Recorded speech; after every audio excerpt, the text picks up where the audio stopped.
Guru. Hello students, welcome to C Guru. మనం గత క్లాస్లో మన ఆంధ్రప్రదేశ్కి సంబంధించినటువంటి ఫ్యాక్ట్ ఫైల్ ఒకటి చూసాం. దాంతోపాటు స్వర్ణాంధ్ర విజన్కు సంబంధించిన అంశాలు చూసాం. ఇదేంటి, మీకు ఇండస్ట్రీస్లో ఉన్నటువంటి ఫస్ట్ వీడియోలో నేను చెప్పినటువంటి లేదా నేను డిస్కస్ చేసిన అంశాలు. కానీ ఈ వీడియోలో మనం ఏంటి సార్ అంటే, ఏపీలో పరిశ్రమలు స్థాపించాలి అంటే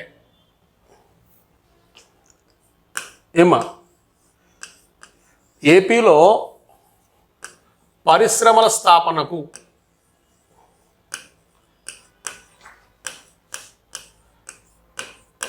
ఉన్నటువంటి అవకాశాలు అంటే ఇన్వెస్టర్స్ కోణంలో మనం చూసామనుకోండి, ఎందుకు పెట్టుబడులు పెట్టాలి, ఏపీలో ఎందుకు పెట్టుబడులు పెట్టాలి, ఎందుకు పెట్టుబడులు పెట్టాలి అనే అంశం మీద ఈ క్లాస్ మనం రన్ చేద్దాం. దీనికి కూడా మనం వెబ్సైట్ సహాయం తీసుకుందాం. నీట్గా ఇచ్చున్నాడు. ఈ డిపార్ట్మెంట్ ఆఫ్ ఇండస్ట్రీస్లో ఇదిగోండి సెకండ్ ఏరియా తీసుకోండి. ఏది? ఇదిగోండి, ఇది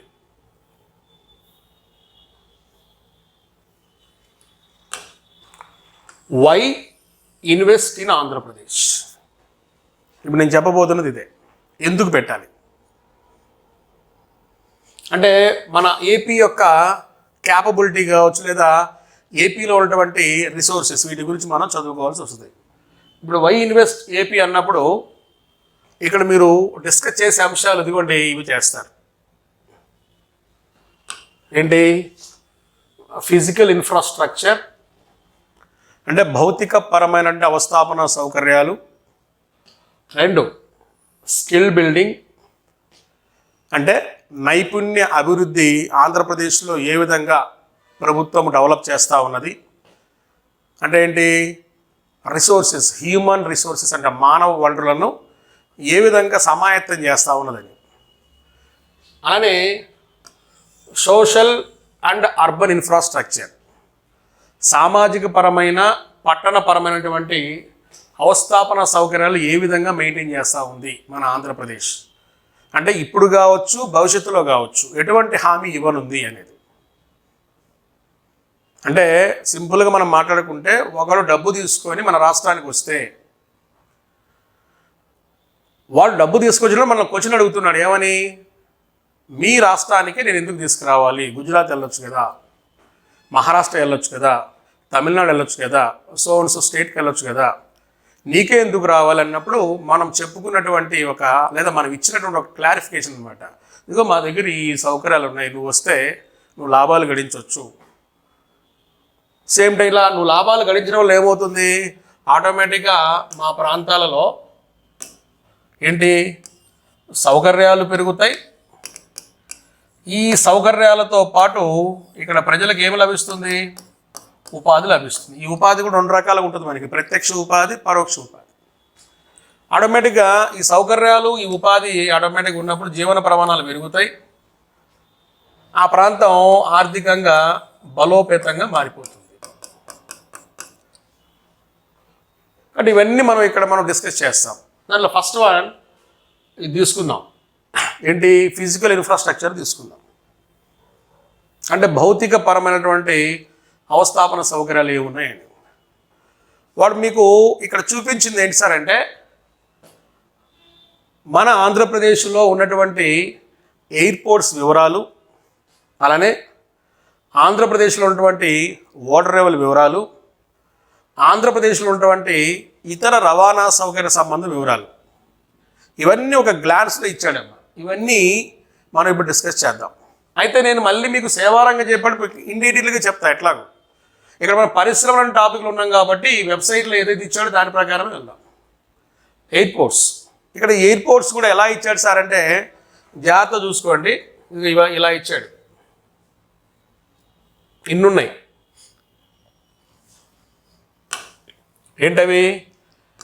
గ్రీన్ ఫీల్డ్ ఇచ్చాడు,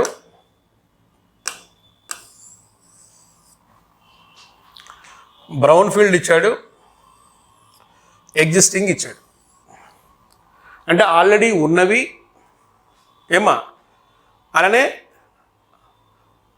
ఆల్రెడీ ఉండి మూసివేయబడి మరలా ఓపెన్ చేయబోతున్నాం, వాటి పేరే బ్రౌన్ ఫీల్డ్. అంటే గతంలో ఉండి, గుర్తుపెట్టుకో, గతంలో ఉండి కొన్ని కారణాల వలన ఇవి ఫంక్షనింగ్ ఆపేసి ఉంటాయి. ఈ ఫంక్షనింగ్ ఆపేసిన వాటిని తిరిగి ప్రారంభించటం, వాటిని మనం బ్రౌన్ ఫీల్డ్ విమానాశ్రయాలు అంటారు. ఏదైనా సరే ఆ పెట్టుబడిని మనం బ్రౌన్ ఫీల్డ్ క్యాపిటల్ అనొచ్చు ఒక రకంగా. ఎక్కువగా మనకు టక్కని ఈ కోస్తా ఏరియా కాకపోతే దొనకొండ విమానాశ్రయం ఒకటి, నాగార్జున విమానాశ్రయం చెప్తుంటారు, వాస్తవమే అది. అలానే తెలంగాణ ప్రాంతంలో మమ్నూరు అని చెప్పి వరంగల్ విమానాశ్రయం ఒకటి. ఆల్రెడీ అవేంటి యుద్ధాల సమయంలో లేదా బ్రిటిష్ వారి సమయంలో కొద్ది రోజుల పాటు వర్క్ చేసాయి. తర్వాత ఏంటి మెయింటెనెన్స్ ఎక్కువై ఉండి కావచ్చు, లేకపోతే అవసరం లేకపోయి కావచ్చు, వాటిని మూసేశారు. మళ్ళీ వాటిని ఫంక్షనింగ్లో అంటే ఏంటి ఓపెన్ చేయటం, మళ్ళీ వాటిని డెవలప్ చేయటం. ఇంకా గ్రీన్ ఫీల్డ్ అంటే మీకు తెలిసిందే ఏంటి, ఎప్పుడైనా గుర్తుపెట్టుకో, గ్రీన్ ఫీల్డ్ పెట్టుబడి అన్నప్పుడు ఒక ప్రాంతంలో మనం ఏదైనా ఒక పెట్టుబడిని తీసుకొచ్చినప్పుడు అది ఆ ప్రాంతంలో ప్రత్యక్ష మరియు పరోక్ష ఉపాధిని కలిగిస్తూ అటువంటి ఉపాధి భవిష్యత్తులో పెరిగే విధంగా ఉండాలి. ఇక్కడ గ్రీన్ ఫీల్డ్ అంటే టక్కన మీరు పర్యావరణ హితమని ఒక రాంగ్ ట్రాక్లోకి వెళ్తారు, అది కాదు. అంటే భావి తరాలకు ఉపయోగపడే విధంగా, భావి తరాలు డెవలప్ అయ్యే విధంగా ఉండి అటువంటి పెట్టుబడి ఏదైనా ఉంటే దాన్ని మనం గ్రీన్ ఫీల్డ్ క్యాపిటల్ అంటాం. ఆ క్యాపిటల్ ప్లేస్లో ఏదైనా ప్లేస్ వచ్చింది అనుకుంటే దాన్ని గ్రీన్ ఫీల్డ్ ఎయిర్పోర్ట్ అని పిలుస్తారు, లేదా గ్రీన్ ఫీల్డ్ రైల్వే స్టేషన్. ఇట్లా అందులో పర్యావరణ హితం అనేది కామన్, కానీ భావి తరాలు కూడా దానివల్ల లబ్ధి పొందాలి. ప్రత్యక్ష ఉపాధి ఉండాలి, పరోక్ష ఉపాధి ఉండాలి. ఇప్పుడు మంచి ఉదాహరణ విజయనగరం భోగోపురం ఎయిర్పోర్ట్ అని మనం చెప్పుకుంటూ ఉంటాం, గమనించండి, గ్రీన్ ఫీల్డ్ ఎయిర్పోర్ట్ అది. సరే వివరాల్లోకి వెళ్తే ఒకసారి మనం గమనిద్దాం అవి. ఇప్పుడు ముందు మనం కోస్టల్ ఏరియాకి వెళ్దాం. కోస్తా ప్రాంతానికి వెళ్తే ముందు జిల్లాలు తీసుకోండి. శ్రీకాకుళం, ఏమా, విజయనగరం, విశాఖ, ఈస్ట్ గోదావరి, వెస్ట్ గోదావరి, కృష్ణా, గుంటూరు, ప్రకాశం, నెల్లూరు. ముందు ఇవి తీసుకుందాం, జాగ్రత్తగా గమనించు. శ్రీకాకుళంలో లేదు, విజయనగరం ఇప్పుడే చెప్పిందే, ఇది Bhogapuram international airport. Link with ఏంటి, మనకి ఇంటర్నేషనల్ ఎయిర్పోర్ట్ పక్కనే ఉంది కదా వైజాగ్, దానికి సంబంధించిందే ఇది. అలానే విశాఖలో ఆల్రెడీ ఉన్నది ఎగ్జిస్టింగ్, రాజమండ్రి ఆల్రెడీ ఉన్నది రెడ్ కలర్లో అంటే ఎగ్జిస్టింగ్, విజయవాడ గన్నవరం కృష్ణా జిల్లాలో ఉన్నది. ఓకే, ఈ క్రమంలో నీకు వెస్ట్ గోదావరిలో విమానాశ్రయం లేదు, గమనించండి. శ్రీకాకుళం లేదు, విజయనగరం భోగాపురం, విశాఖపట్నం, తూర్పుగోదావరి రాజమండ్రి, వెస్ట్ గోదావరి లేదు, కృష్ణా జిల్లా విజయవాడ, గుంటూరు జిల్లా లేదు, వేరేది ఉంది, అది వచ్చినప్పుడు చెప్తా. అలానే ప్రకాశం జిల్లా వేరేది ఉంది, వచ్చినప్పుడు చూద్దాం, ఎందుకంటే అవి రెండు బ్రౌన్ ఫీల్డ్గా చూపించాడు చూడండి. అలానే దాని తర్వాత నెల్లూరు కూడా లేదు. అయితే ఇక్కడ మీరు ఏంటి సార్, ఈ గుంటూరు ప్రకాశం ప్రాంతంలో కనిపిస్తున్న బ్రౌన్ ఫీల్డ్ అన్నప్పుడు జాగ్రత్త చూడండి, ఇదొకటి. గుంటూరులో నాగార్జున సాగర్ అంటే ఆల్రెడీ ఒకప్పుడు పనిచేసి క్లోజ్ చేసిన విమానాశ్రయాన్ని మళ్ళీ ఓపెన్ చేయబోతున్నారు, బ్రౌన్ ఫీల్డ్ పెట్టుబడి. అలానే ప్రకాశం జిల్లాలో దొనకొండ, ఏంటది దొనకొండ, జాగ్రత్తగా గుర్తుపెట్టుకోవాలి. ఓకే, అయితే నెల్లూరులో కూడా ఏది ప్రపోజ్డ్ అన్నప్పుడు ఇవి వస్తాయి. యాక్చువల్గా నెల్లూరులో ఒకటి, దగదర్తి, ఏంటిది ఇది? దగదర్తి. అలానే విజయనగరంలో భోగాపురం. మీకు ఇంకా అర్థం కావడం కోసం మనం ఎంటీ మ్యాప్లో ఒకసారి తీసుకొని దాని మీద మనం వర్కౌట్ చేద్దాం.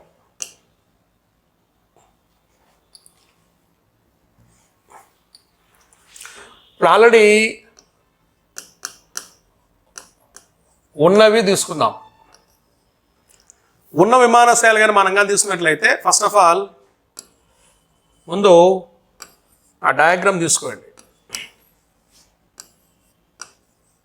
ముందు జిల్లాలు రాసుకుంటారండి. శ్రీకాకుళం, విజయనగరం, విశాఖ, తూర్పుగోదావరి, పశ్చిమ గోదావరి, కృష్ణా, గుంటూరు, ప్రకాశం, లాస్ట్ వన్ నెల్లూరు. అవునా?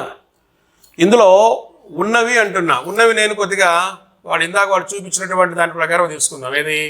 రెడ్ కలర్లో తీసుకుందాం. శ్రీకాకుళంలో లేదు, విజయనగరం వదిలేసాయి, ఇది ప్రపోజ్డ్. విశాఖపట్నంలో ఉంది. ఏంటది పేరు? అదే విశాఖపట్నం. తూర్పుగోదావరి కూడా ఉన్నది. ఏంటిది అది? రాజమండ్రి. అవునా? వెస్ట్ గోదావరి లేదు. కృష్ణా జిల్లా విజయవాడ, దీన్ని మనం గన్నవరం ఎయిర్పోర్ట్ అని కూడా అంటాం. గుంటూరు పక్కన పడేది బ్రౌన్ ఫీల్డ్, అది ప్రకాశం బ్రౌన్ ఫీల్డ్. నెల్లూరు, ఇది కూడా మనకు అవసరం లేదు, భవిష్యత్తు తీసుకుందాం. ఇప్పుడు ఆల్రెడీ బ్రౌన్ ఫీల్డ్ అన్నాం అనుకోండి, ఇందులో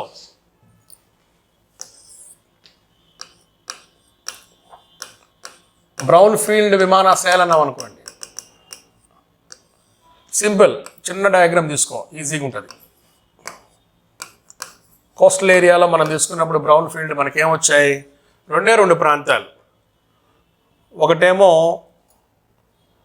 గుంటూరు ప్రాంతం తీసుకో, మరొకటి ప్రకాశం తీసుకో. ఏంటిది? గుంటూరు ప్రాంతంలో మనకు కనిపించే విమానాశ్రయం పేరు నాగార్జున సాగర్. నాగార్జున సాగర్. ప్రకాశం జిల్లాలో కనిపించే విమానాశ్రయం పేరేంటి? దొనకొండ. ఏంటన్నా? దొనకొండ. ఇక నెక్స్ట్ మనకేంటి? Green field. యాక్చువల్గా ప్రపోజ్డ్. ఈ ప్రపోజ్డ్ అన్నప్పుడు ఇదిగోండి, విజయనగరంలో ఒకటి ప్రపోజ్ చేశారు, నెల్లూరులో కూడా ప్రపోజ్ చేశారు. నెల్లూరులో ప్రపోజ్ చేసింది ఏంటి? దగదర్తి. విజయనగరంలో ప్రపోజ్ చేసింది ఏంటి? భోగాపురం. ఓకే, ఇక నీకు రెడ్ కలర్లో చూపించిన మొత్తం ఏంటి? ఆల్రెడీ ఉన్నవి. ఓకే, అంటే ఇక నీకు గుంటూరు ఇవి రెండు వచ్చినప్పటికి నీకు ఏమవుతుంది సార్ అంటే, ఇవి రెండు ఏంటి? బ్రౌన్ ఫీల్డ్ కిందకి వస్తాయి. అవి పక్కన చూపించాను చూడండి. లేనిది ఎక్కడ? వెస్ట్ గోదావరిలో లేవు, శ్రీకాకుళం జిల్లాలో విమానాశ్రయం లేదు. ఓకేనా? కానీ జాగ్రత్త చూసుకుని, అంటే మాకు మా రాష్ట్రంలో కోస్తా ప్రాంతంలో ఉన్నటువంటి ఫెసిలిటీ ఇది అని చెప్పడం. ఇంకా అక్కడి నుంచి మనం రాయలసీమ ప్రాంతానికి వెళ్దాం. అక్కడ ఉన్న విమానాశ్రయాల యొక్క లిస్ట్ ఒకసారి చూద్దాం. ఇది చూడండి, ఇక్కడ రాయలసీమ ప్రాంతం తీసుకుంటే ముందు జిల్లాలు చూడండి. ఏంటిది? ఇది చిత్తూరు. ఇది ఇదేంటి? కడప. ఇదేంటి? అనంతపురం. ఇదేంటి? కర్నూలు.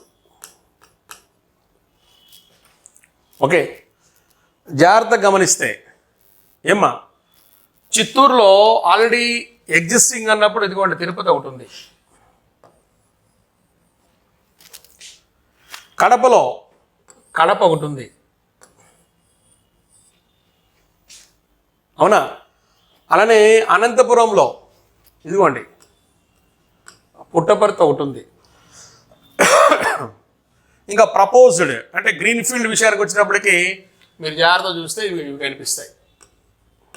ఏది కర్నూలులో మనకి ఓరవకల్లు కనిపిస్తుంది. ఏమ్మా ఈ చిత్తూరు ప్రాంతం ఉంది కదా, చిత్తూరు ప్రాంతానికి వచ్చినప్పటికీ ఇదిగోండి ఇక్కడ కుప్పం కనిపిస్తుంది. జాగ్రత్తగా గమనించండి. అంటే ప్రపోజ్డ్ ఏది చిత్తూరులో కుప్పం ఒకటి, అలానే కర్నూలులో ఓరవకల్లు ఒకటి. లేదు ఎంటీ మ్యాప్లో తీసుకుందాం అంటే తీసుకుందాం, మీ ఇష్టం.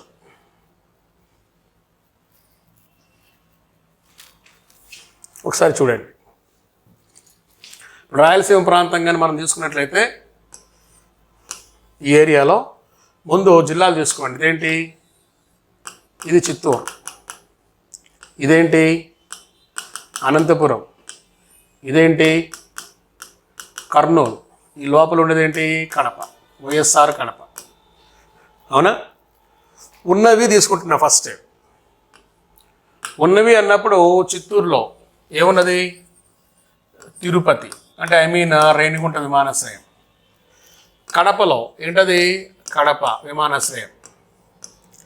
అనంతపురంలో ఏంటది, పుట్టపర్తి విమానాశ్రయం. అవునా? జాగ్రత్తగా గమనించాలి. ఇంకా ప్రపోజ్డ్ విషయానికి వచ్చేటప్పటికి ఏమ్మా ప్రపోజ్డ్ చిత్తూరులో ఒకటి, కర్నూలులో ఒకటి. కర్నూలులో ఉన్నదేంటి ఓర్వకల్, చిత్తూరులో ఏంటి కుప్పం. జాగ్రత్తగా గమనించండి. మొత్తం డయాగ్రామ్ బేసే. నీకు ఇక్కడ అర్థమైతే ఇక్కడ నేర్చుకో, లేదు సార్ నాకు వెబ్సైట్లో ఉన్న డేటాలో అర్థమైంది సార్ అంటే అక్కడే నేర్చుకో. ఎందుకంటే ఇది మీకు డైరెక్ట్గా నీ మొబైల్లో కూడా వెబ్సైట్లు ఓపెన్ అయిపోతాయి. మొత్తం మీద మనం తీసుకున్నట్లయితే రాయలసీమ వైపు ఒకసారి గమనించు. ఏమ్మా రాయలసీమ వైపు ఇదిగోండి కర్నూలు ఓరవకల్లో ఒకటి, చిత్తూరు కుప్పం ఒకటి. కోస్తా వైపు నెల్లూరులో దగదర్తి ఒకటి, విజయనగరంలో భోగాపురం ఒకటి. ఈ 4 ప్రపోజ్డ్ ఒక రకంగా. దాంతోపాటు ఏంటి గ్రీన్ ఫీల్డ్. ఏమ్మా లేదు నాకు బ్రౌన్ ఫీల్డ్ కావాలి, ఏంటవి గుంటూరు జిల్లాలో ఒకటి నాగార్జున సాగర్,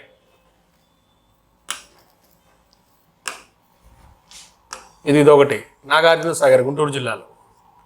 దొనకొండ ఇది ఎక్కడ, ప్రకాశం జిల్లాలో. ఈ రెండు నిజం ఎగ్జిస్టింగ్ మొత్తం నీకు ఆటోమేటిక్గా నీకు సెంట్రల్ ఐడియా వచ్చేస్తుంది. ఎందుకు సార్ అంటే జిల్లాల వారీగా మనం తీసుకున్నప్పుడు ఈజీగా చెప్పేసేయచ్చు. ఏంటది, విశాఖపట్నంలో ఒక విమానాశ్రయం, తూర్పుగోదావరిలో ఒక విమానాశ్రయం, కృష్ణా జిల్లాలో ఒక విమానాశ్రయం. ఏమ్మా మన కోస్టల్ ఏరియాలో.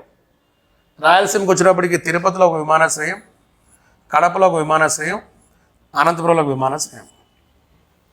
ఈజీగా చెప్పేసేయచ్చు. ఏంటి విశాఖపట్నంలో ఇదే ఇంటర్నేషనల్ ఎయిర్పోర్ట్ ఒక రకంగా. అలానే దీనికి పోటీ ఏంటి, తిరుపతి ఇంటర్నేషనల్ ఎయిర్పోర్ట్. ఇప్పుడు అంతర్జాతీయ ప్రమాణాల్లోకి వచ్చినటువంటి మరొకటి ఏంటి, విజయవాడ. కాబట్టి కొద్దిగా ఎక్కువసేపు మనం దీని మీద వర్క్ చేస్తాం కాబట్టి నీకు వద్దన్నా కానీ నువ్వు నేర్చుకుంటావు.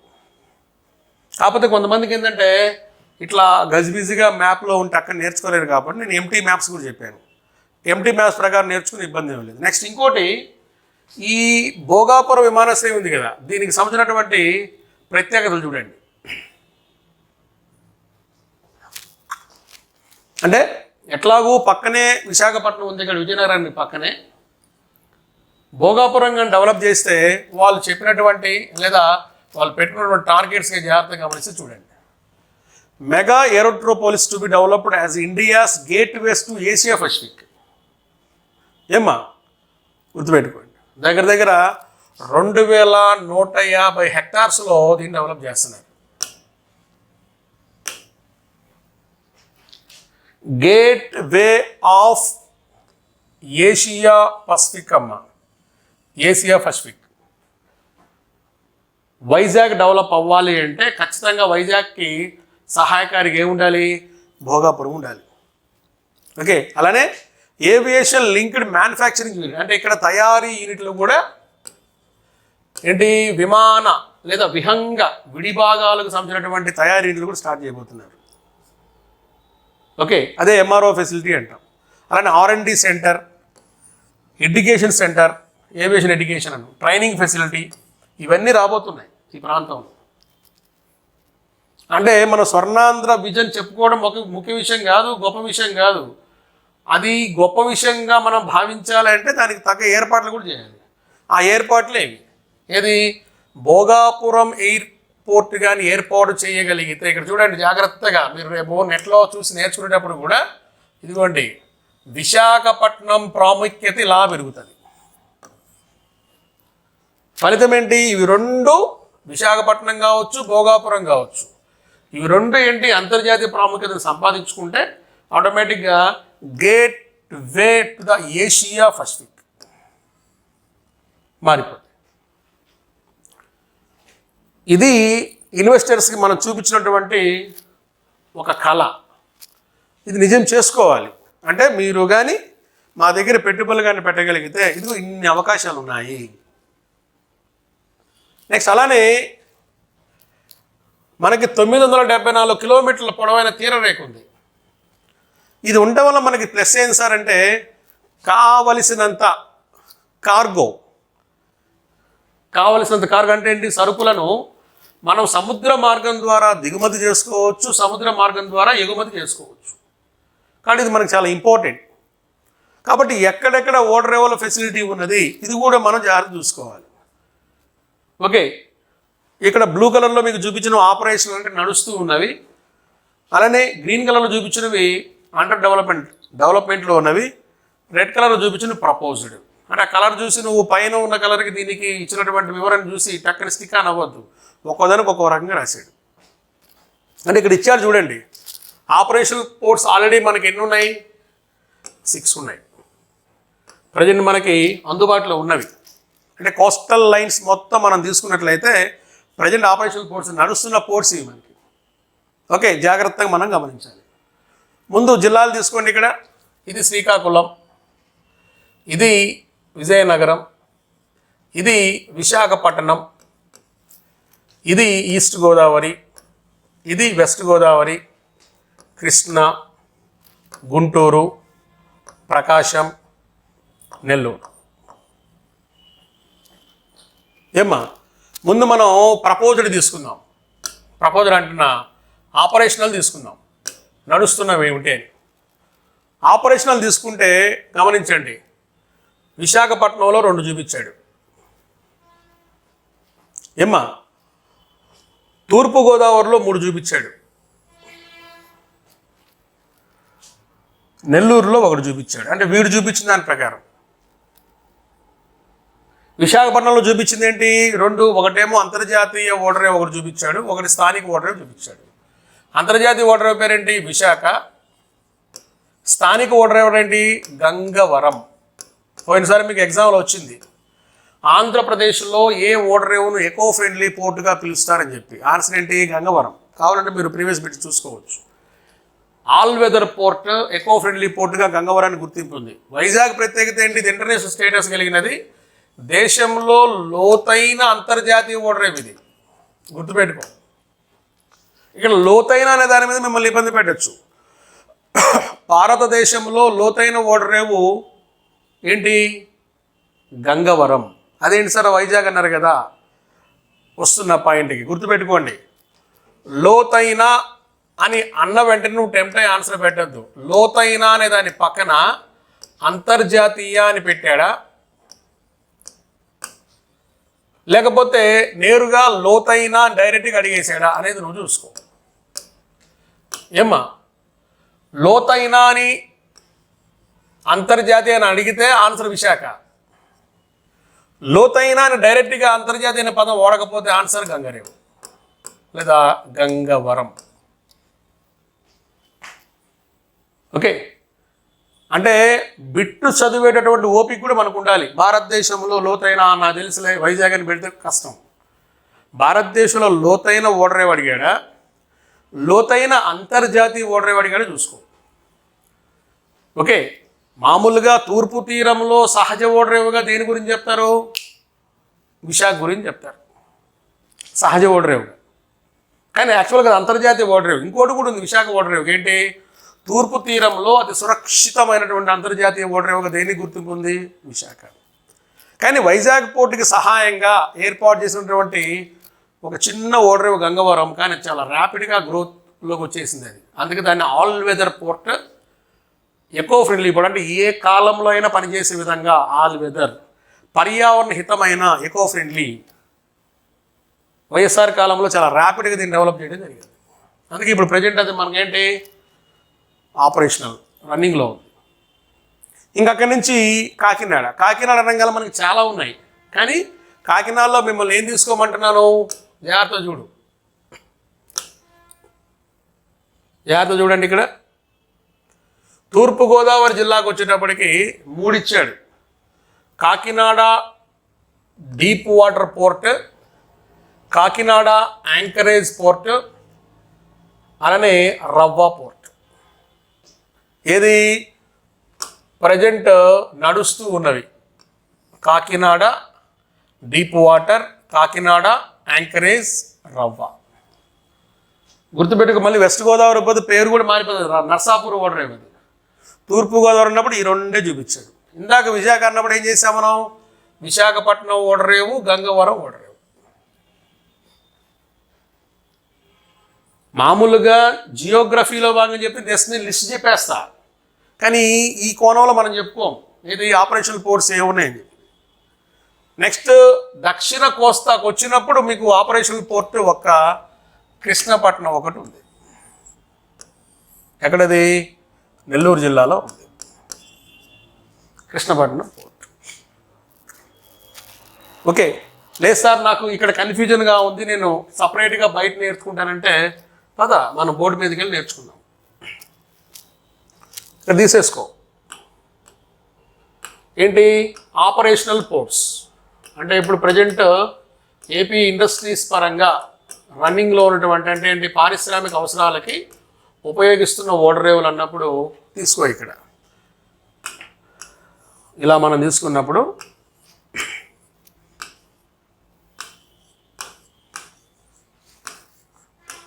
ఏమేమి తీసుకుంటావు? జిల్లాలు 1 విశాఖ తీసుకో,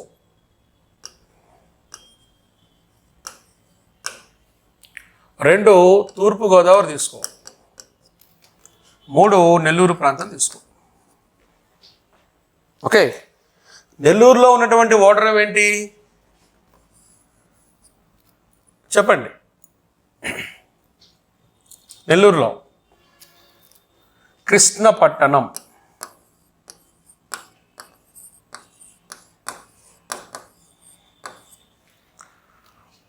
తూర్పుగోదావరిలో ఉన్న ఓడరేవులు మొత్తం 3 ఇచ్చాడు. 3 ఏంటి? 1 కాకినాడ,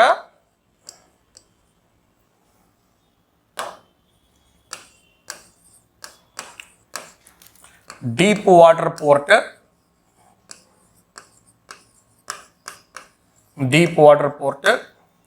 రెండవది సేమ్ కాకినాడ యాంకరేజ్ పోర్ట్, మూడవది రవ్వ పోర్ట్, రవ్వ ఓడరేవు. ఈ 3 ఎక్కడ? తూర్పుగోదావరి. ఇంకా విశాఖకి వెళ్ళేటప్పటికి విశాఖలో మనకి ఆల్రెడీ ఇంటర్నేషనల్ పోర్ట్ ఏమున్నది? విశాఖ ఒకటి ఉంది. విశాఖతో పాటు ఏముంది? గంగవరం ఉంది.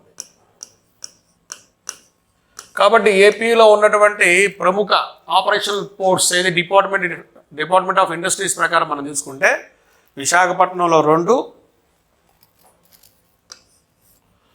తూర్పుగోదావరిలో 3, నెల్లూరులో 1. మొత్తం ఎన్ని? 6. అక్కడ నీకు కష్టంగా ఉండి క్లమ్జీగా ఉంది సార్ నాకంటే ఇది చూసి నేర్చుకో, నో ప్రాబ్లం. నీ ఓపిక అంటే కొద్దిగా సమయం ఎక్కువ పెట్టాలి, కానీ క్లారిటీ దొరుకుతుంది మనకి. ఇంకా అక్కడి నుంచి మనం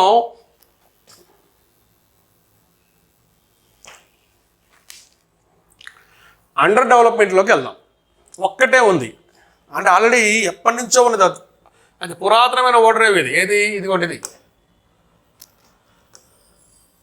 మచిలీపట్నం కృష్ణా జిల్లాలో. మైసీలియా, మసోలియా ఈ పేరు పెట్టి పిలుస్తూ ఉంటారు. బందరు ఇది ఏంటి ఇక్కడ ఇచ్చాడుగా అండర్ డెవలప్మెంట్ అంటే ఆల్రెడీ ఉన్నది, దాన్ని ఇంకా డెవలప్ చేస్తూ అంటే మన పారిశ్రామిక అవసరాలకు అనుగుణంగా ఏది ఎక్స్పోర్ట్ ఇంపోర్ట్కి అనుగుణంగా దీన్ని డెవలప్ చేస్తూ ఉన్నారు. అలానే గమనించు ప్రపోజ్డ్ ఏంటమ్మా ప్రపోజ్డ్ ఇంకా అంటే ఏంటి కొత్తవి ఏమనుకుంటున్నారు. ఇదిగోండి శ్రీకాకుళం జిల్లాలో ఒక 2 ఉన్నాయి, భావనంపాడు, కళింగపట్టణం. అలానే ఈస్ట్ గోదావరి జిల్లాలో కాకినాడ సెజ్ ఒకటి ఉంది, అక్కడ ఓడరేవు. అలానే వెస్ట్ గోదావరి జిల్లాలో నర్సాపూర్ ఓడరేవు. ప్రకాశం జిల్లాలో 2, ఒకటేమో వాడరేవు, 2 రామాయపట్టణం. వాడరేవు, రామాయపట్టణం. నెక్స్ట్ నెల్లూరు జిల్లాలో 1 ఏది దుగ్గరాజపట్టణం. ఏంటది దుగ్గరాజపట్టణం. నెల్లూరులో దుగ్గరాజపట్టణం, ప్రకాశంలో 2 రామాయపట్నం, వాడరేవు. వెస్ట్ గోదావరి జిల్లాలో ఏంటది నర్సాపూర్. అలానే ఈస్ట్ గోదావరి జిల్లాలో ఏంటి కాకినాడ, శ్రీకాకుళంలో భావనంపాడు, కళింగపట్టణం. అంటే ఇక్కడ లేనివి ఏంటి అన్నప్పుడు అంటే జస్ట్ ప్రపోజల్కి సంబంధించినవి కదా. ఇంకా మీకు కొత్తగా ఎక్కడెక్కడ ప్రపోజ్ చేయలేదు అంటే విజయనగరంలో లేదు, విశాఖపట్నంలో లేదు, అవునా, ఈస్ట్ ఉంది, వెస్ట్ ఉంది, కృష్ణా జిల్లాలో లేదు, గుంటూరులో లేదు. ఓకే, జాగ్రత్తగా తీసుకోవాలి. సార్ నిజాంపట్నం ఉండాలి కదా, ఇక్కడ ఒక ఓడర్ ఏమంటే నేను జాగ్రఫీలో చెప్తాను. ఇంకా నక్కపల్లి, వైజాగ్ ఒకటి ఉంది, గుంటూరు, నిజాంపట్నం ఒకటి ఉంది, చాలా ఉన్నాయి. కానీ అది జియోగ్రఫికల్ పాయింట్ ఆఫ్ వ్యూలో నేను చాలా చెప్తా అక్కడ. కానీ ఇక్కడ ఏంటి according to our AP industrial policy, what are the proposed, what are the under development, what are the operational, అంటే వాడి ప్రకారం తీసుకున్నప్పుడు మనం ఓడర్ ఏమో తీసుకోవాలి ఇక్కడ. ఓకే, శ్రీకాకుళం ప్రాంతం 1, ఈస్ట్ అండ్ వెస్ట్, అలానే ప్రకాశము, నెల్లూరు. లేదు సార్ మనం డైరెక్ట్గా దాంట్లోకి పోయి చూద్దాం సార్ అంటే అట్లాగే చూసుకోవచ్చు. ముందు ఇక్కడ చూడండి, శ్రీకాకుళం భావనంపాడు, కళింగపట్నం. తూర్పుగోదావరి కాకినాడ, పశ్చిమ గోదావరి రవ్వ. ప్రకాశం జిల్లాలో 2 ఉన్నాయి, ఒకటి ఓడరేవు, 2వది ఏంటి రామాయపట్నం. నెల్లూరు ఏంటి దుగ్గరాజపట్నం. లేదు సార్ నేను అక్కడ చదువుతాను అంటే అక్కడికి వెళ్ళి చూద్దాం. ఏంటి ఏపీలో పారిశ్రామిక అవసరాల కోసం ప్రపోజ్ చేసినవి తీసుకో.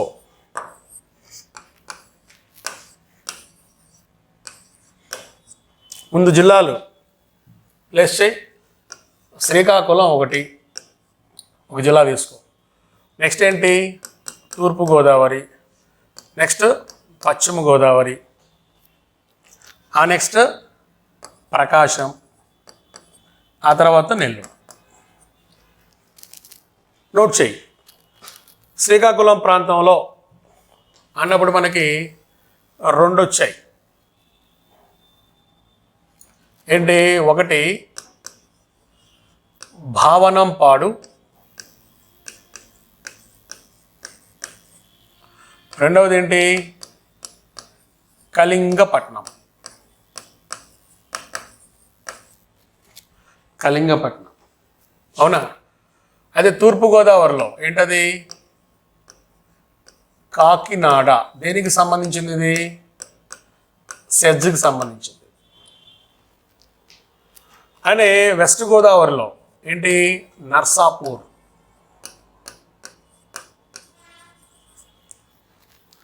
అలానే ప్రకాశం జిల్లాలో 2 ఉన్నాయి, ఒకటి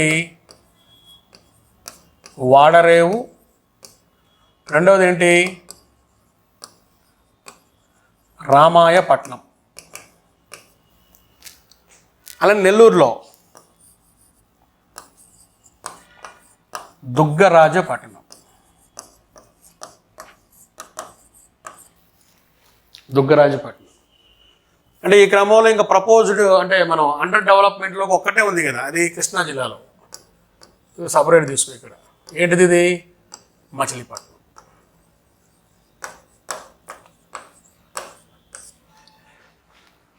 ఎందుకు మనం జియోగ్రాఫికల్ ఎకానమీని మనం అంటున్నామంటే, ఏమా నీకు జియోగ్రాఫికల్ టచ్ ఉంటేనే దీని మీద నీకు సెంట్రల్ ఐడియా వస్తుంది, లేకపోతే రాదు. ఇదేంటి? అండర్ డెవలప్మెంట్, అవునా? ఆన్గోయింగే అన్నప్పుడు ఇవి వస్తాయి. ఆపరేషనల్ విశాఖలో 2, ఈస్ట్ గోదావరిలో 3, నెల్లూరులో 1.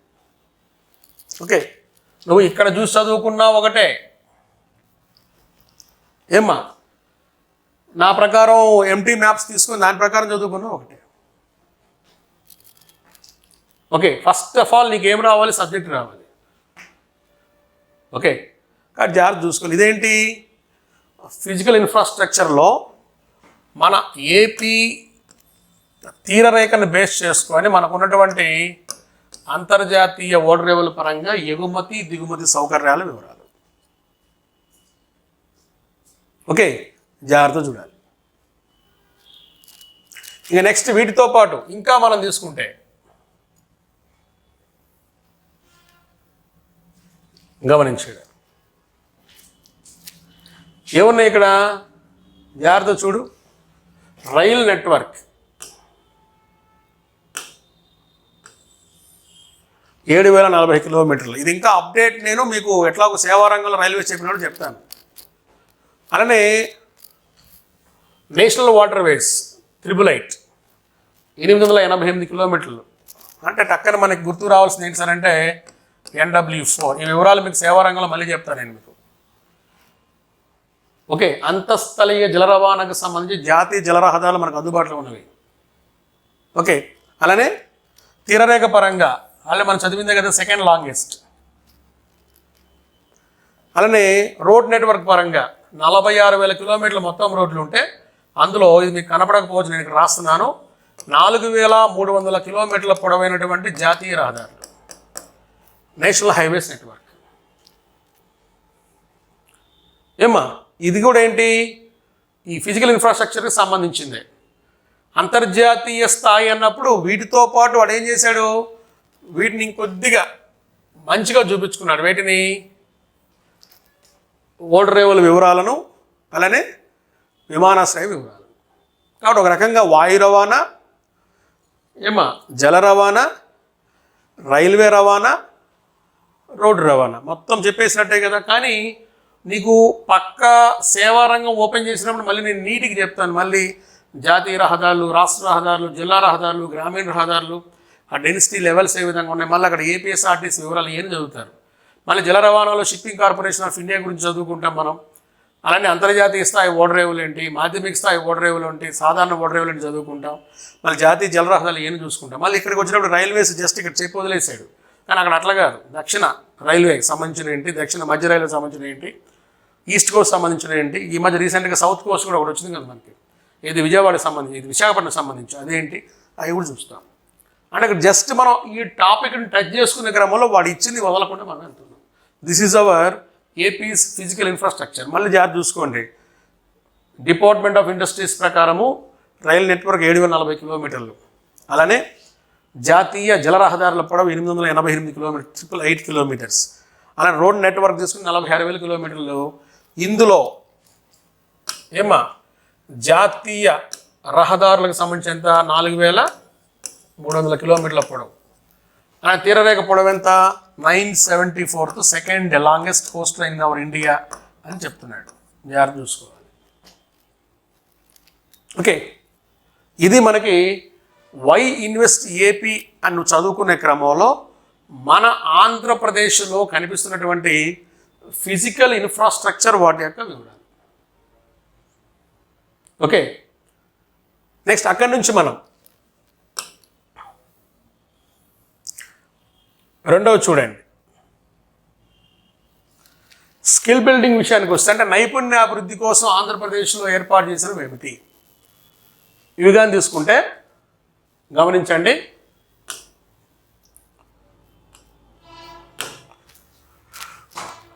368 ఇంజనీరింగ్ కాలేజీలు. పక్కా స్టాండర్డ్ డేటా గుర్తుపెట్టుకోవాలి. 368 ఇంజనీరింగ్ కాలేజీలు, అందులో సుమారు 1,60,000 మంది విద్యార్థులు. అలానే 18 స్టేట్ యూనివర్సిటీస్, రాష్ట్ర స్థాయి విశ్వవిద్యాలయాలు. అలానే 400 మేనేజ్మెంట్ స్కూల్స్, అందులో సుమారు 46,500 మంది విద్యార్థులు. 128 ఫార్మా కాలేజీలు, అందులో 11,700 మంది విద్యార్థులు. 78 పారిశ్రామిక శిక్షణా సంస్థలు అంటే ఇండస్ట్రియల్ ట్రైనింగ్ ఇన్స్టిట్యూషన్స్. ఈ నెంబరు బట్టి పట్టాల్సిందే. ఓకే, 368 ఇంజనీరింగ్ కాలేజీలు, 18 state universities, 400 management schools, 128 pharmacy కాలేజీలు, 78 ఇండస్ట్రియల్ ట్రైనింగ్ ఇన్స్టిట్యూట్ అంటే పారిశ్రామిక శిక్షణా సంస్థలు. దాంతోపాటు ఇంకా మనం జాగ్రత్తగా గమనిస్తే ఏమ్మా, రీసెంట్గా ఇదిగోండి 2015లో ప్రైవేట్ యూనివర్సిటీల బిల్లు కూడా ఒకటి ప్రస్తావనకు వచ్చింది.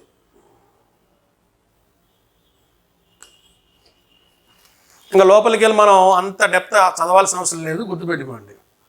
2015 దాని ప్రకారము ఇదిగోండి వీటిని డెవలప్ చేసుకోండి. ఏంటి? IISER తిరుపతి, ఏమ్మా ఎయిమ్స్ మంగళగిరి, IIM ఎక్కడ విశాఖపట్నంలో ఏర్పాటు చేద్దాం అనుకున్న IIT Tirupati, NID Vijayawada, NIT Tadepalligudem, petroleum university Visakhapatnam. రీసెంట్గా అడిగాడు, ఆంధ్రప్రదేశ్లో ఏ నగరంలో పెట్రోలియం విశ్వవిద్యాలయాన్ని స్థాపించనున్నారు అని. విశాఖపట్నం. ఏ నగరంలో నిట్ ఏర్పాటు చేయనున్నారు? తాడేపల్లిగూడెం.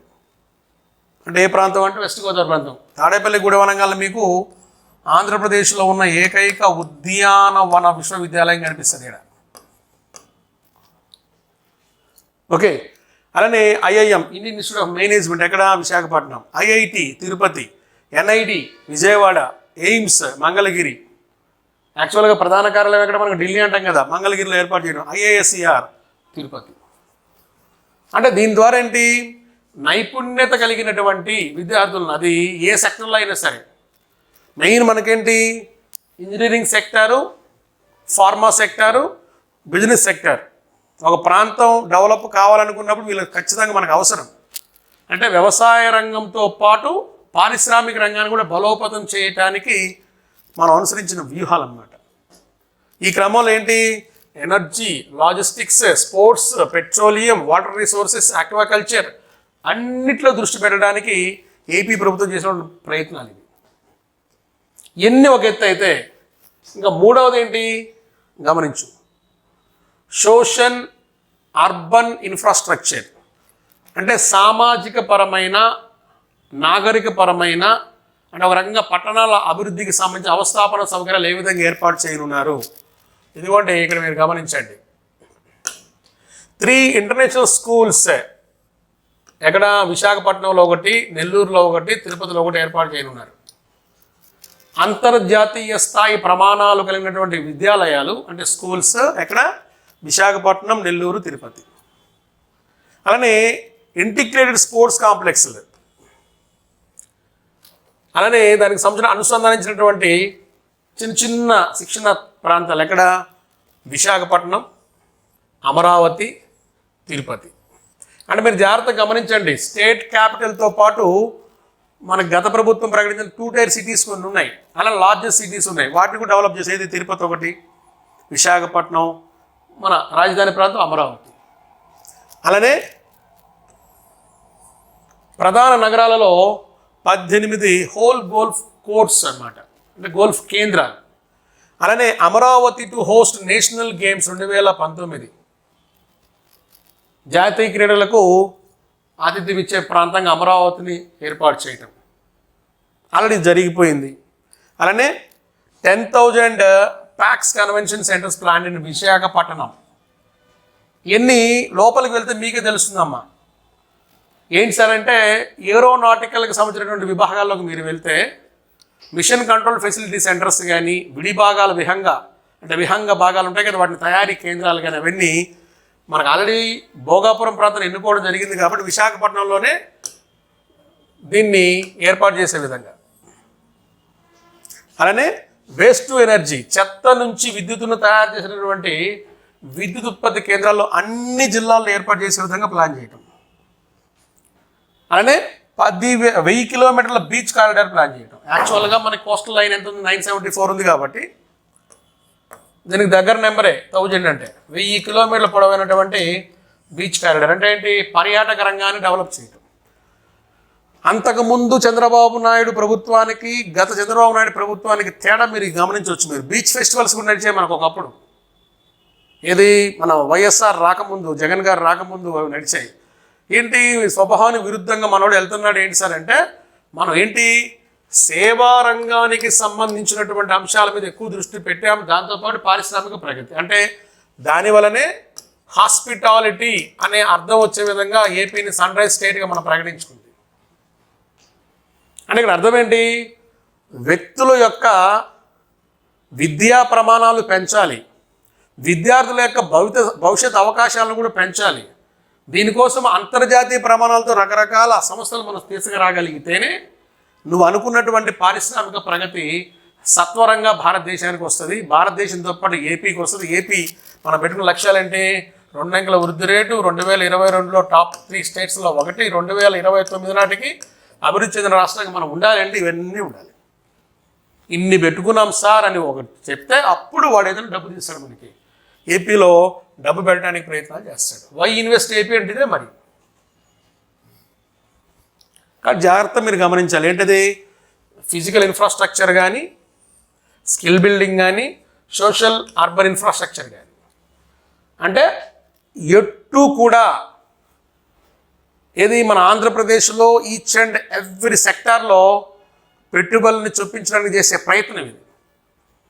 మరి దీనివల్ల మన ఆంధ్రప్రదేశ్లోకి పెట్టుబడులు వచ్చాయా లేదా అనేది మన పాలసీ మేకింగ్ చదివితే మనకు తెలుస్తుంది.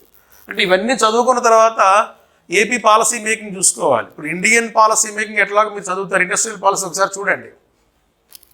దాంతోపాటు ఇది యాక్చువల్గా మనకి 1991 తర్వాతనే కదా దేశం మొత్తం ఊపందుకుంది. ఏది 1991 పారిశ్రామిక సంస్కరణ వలన, ఆర్థిక సంస్కరణ వలన, లిబరలైజేషన్, ప్రైవేటైజేషన్, గ్లోబలైజేషన్, డీఇన్వెస్ట్మెంట్ ప్రోగ్రామ్స్ నడవటం వల్లనే ఎన్ని సాధ్యమైనవి. ప్రైవేటు వ్యక్తులు ఎఫ్ఐఐ రూపంలో కానీ, ఎఫ్డిఎల్ రూపంలో కానీ భారతదేశంలోని వివిధ ప్రాంతాల్లోకి వచ్చారు. ఇందులో బాగా సక్సెస్ అయిన రాష్ట్రాలు గుజరాత్ ఒకటి, మహారాష్ట్ర ఒకటి. వాటితో ఏపీ కూడా బాగానే పోటీ పడింది. అందుకే వై ఇన్వెస్ట్ ఏపీ అనే అంశంలో ఇవన్నీ మనం చూసుకోవాలి. కాబట్టి ఈ టాపిక్ నేను పుస్తకాలు కూడా చాలా తిరిగే చూసాయి కదమ్మా. ఎందుకంటే ఏపీ ఎకనమీ నేను మీ స్థాయికి తీసుకొచ్చి నేను చెప్పేటప్పుడు అసలు ఏం చెప్పాలి, ఏం చదువుతున్నారు, ఎక్కడ మిస్ఫైర్ అవుతా ఉంది స్టూడెంట్స్కి, ఎందుకు స్టూడెంట్స్ కరెక్ట్గా స్కోర్ చేయలేకపోతున్నప్పుడు ఇటువంటి అంశాల మీద దృష్టి పెట్టట్లేదు.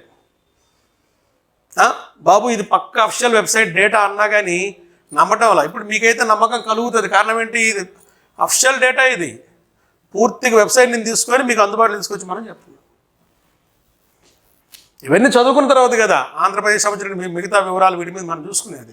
ఇంకా నీకు డౌట్ ఉంటే ఇది ఇప్పుడు నేను చెప్పేది లైవ్, ఇది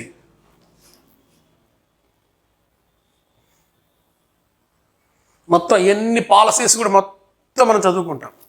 అంటే మరీ ఇన్డెప్త్కి పోయి చదవం కానీ అసలు ఏంటి ఆ పాలసీ మేకింగ్లో ఏం చెప్పారు, ఆంధ్రప్రదేశ్ డిఫరెంట్ సెక్టార్స్లో ఏ విధంగా ఫోకస్ చేసింది అవన్నీ మనం ఖచ్చితంగా చూస్తాం. చూస్తేనే మీకు సెంట్రల్ ఐడియా వస్తుంది. కాబట్టి ఈ క్లాస్ మొత్తం ఏంటి, మన ఆంధ్రప్రదేశ్లో